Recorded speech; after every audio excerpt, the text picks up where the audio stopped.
Hello world, this is final project of CS50's Introduction to Cybersecurity, submitted by Supratim Chakraborty, Kolkata, India.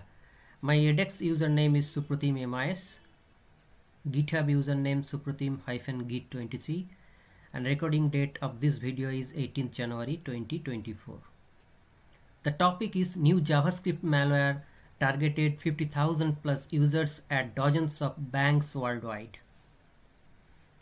I selected this topic because it represents a type of attack that requires careful and intellectual mitigation.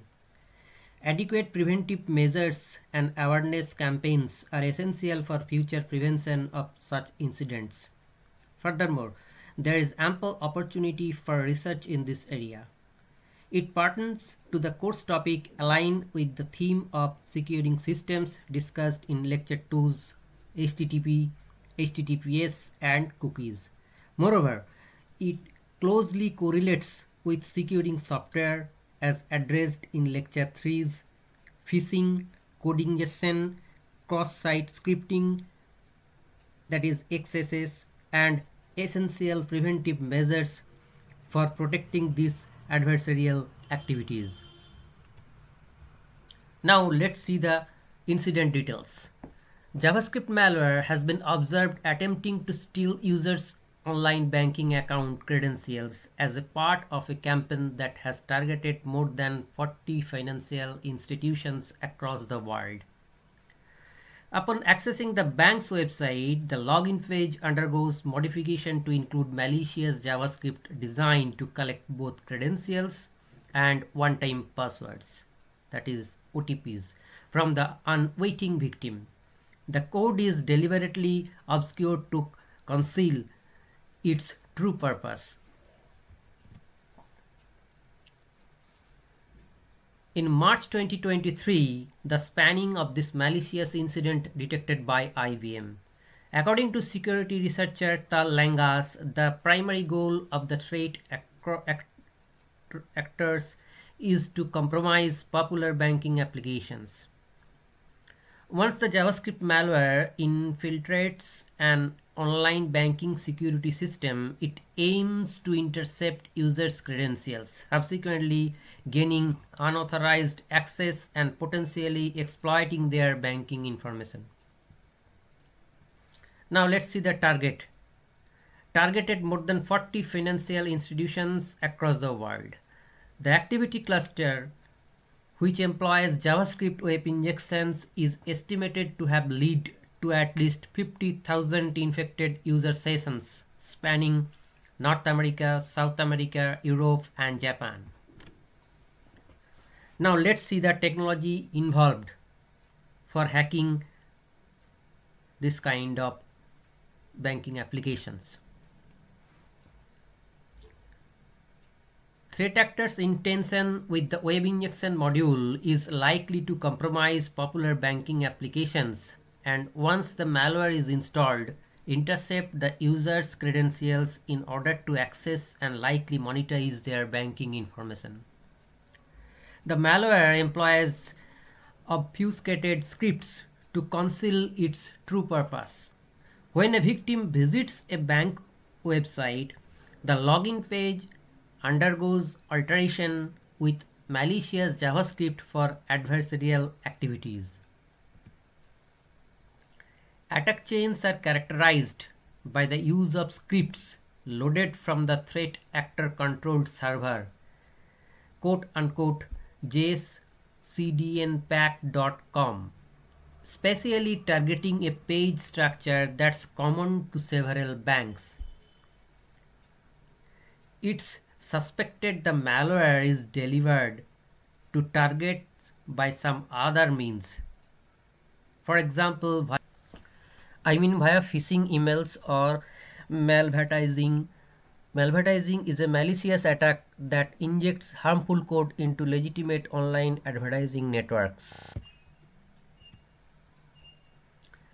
Next, they use this foothold to establish a command and control connection with the compromised system. An attacker gains access, they can remotely control it and carry out further attacks.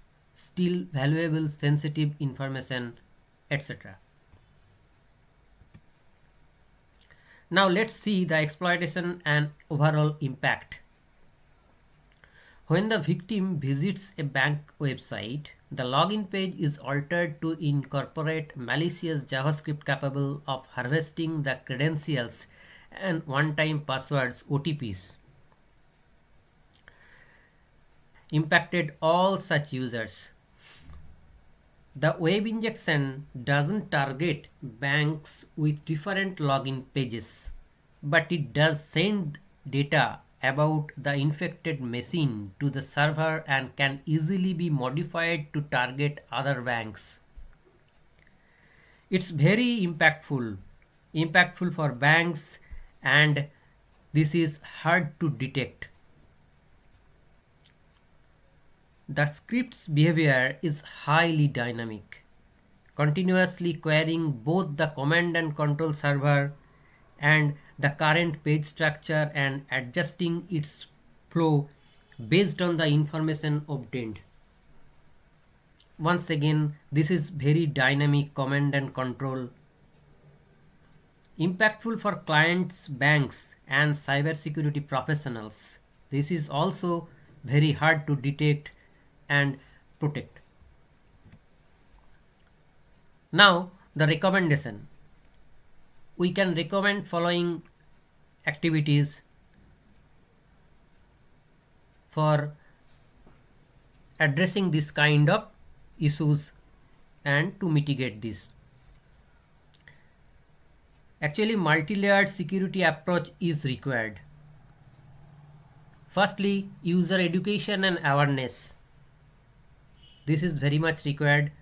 Endpoint protection, like and use of HTTPS is very important. Browser security, that is, we have to secure cookies, etc. Network auditing and monitoring. Continuous monitoring is required.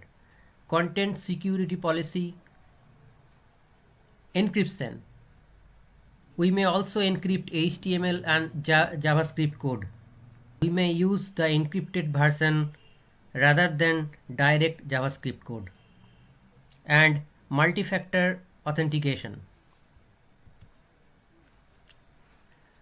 Secure coding practices. This is a very useful activities for coding. Use of HTML. When we are using HTML, we have to be more cautious about it. That is better to use HTML encode.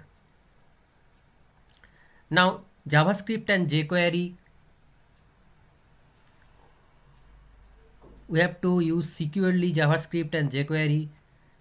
Character escape may be useful for this kind of code ingestion and SQL ingestion. Prepared test statement is also useful for this kind of code ingestion and SQL ingestion. In JavaScript, avoid the use of eval function, set timeout function, etc. Keep software updated. Use ad blockers.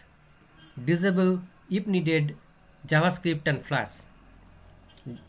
JavaScript is a very popular language for client-side coding, and in this situation the JavaScript code is vulnerable for this kind of attack. So this kind of situation, the users may disable the JavaScript and Flash.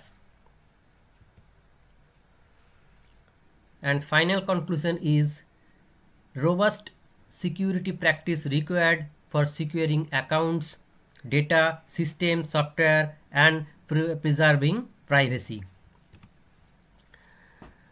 Acknowledgement and reference. I would like to acknowledge, and I would also like to refer some document. HarvardX CS50 Cybersecurity course content lecture and Mr. David J. Malan. Thanks.